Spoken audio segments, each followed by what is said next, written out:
ਚੋਰੀ ਕੀਤੀ ਹੈ? ਬੱਚਾ ਹੈਗਾ ਸਦਰ ਥਾਣੇ ਕੋਲ ਫੜ ਕੇ ਲੈ ਗਏ ਸੀ ਮੈਨੂੰ ਸਦਰ ਥਾਣੇ ਵਾਲੇ ਸਿਲੰਡਰ ਤੇ ਉਹ ਕਿਹੜਾ ਸਟੈਬਲਾਈਜ਼ਰ ਉਹ ਸਦਰ ਥਾਣੇ ਵਾਲੇ ਮੈਨੂੰ ਫੜ ਕੇ ਲੈ ਗਏ ਨੇ। ਉੱਥੇ ਹੈਗਾ ਸਦਰ ਥਾਣੇ ਤੇ ਉਹ ਦੋ ਬਰਤਨ ਜਿਹੜੇ ਸਨ ਤੇ ਦੋ ਭਾਂਡੇ ਸਨ ਉਹ ਕਬਾੜੀਏ ਦੇ ਵਿੱਚ।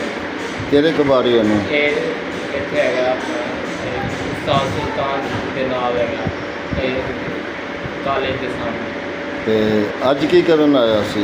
ਉੱਧਰੋਂ ਜਾ ਰਹੇ ਸੀ ਸਟੇਸ਼ਨ ਵੱਲ। ਇਹਦੇ ਕੋਲ ਇਲਾਵਾ ਕਿੰਨੀਆਂ ਚੋਰੀਆਂ ਕੀਤੀਆਂ? ਹੋਰ ਨਹੀਂ ਚੱਲਦੀ ਇਹੀ ਕੀਤੀ ਆ?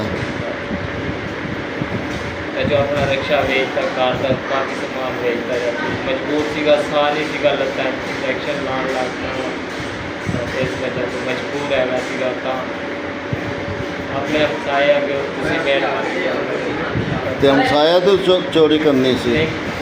ਅੱਜ ਤੋਂ ਬਾਅਦ ਗਲਤੀ ਨਹੀਂ ਹੋਏਗੀ। ਚੋਰੀ ਹਮਸਾ ਉਹ ਗਰੀਬ ਲੋਕਾਂ ਦੀ ਚੋਰੀ ਕੀਤੀ ਉੱਥੇ? ਗਲਤੀ ਹੋ ਗਈ ਗਰੀਬ ਮਾਫ ਕਰਨ ਵਾਲੇ ਮੁੱਦੇ ਹੁੰਦਾ ਮਾਫ ਕਰਨ ਵਾਲਾ ਮੁੱਦਾ ਹੁੰਦਾ।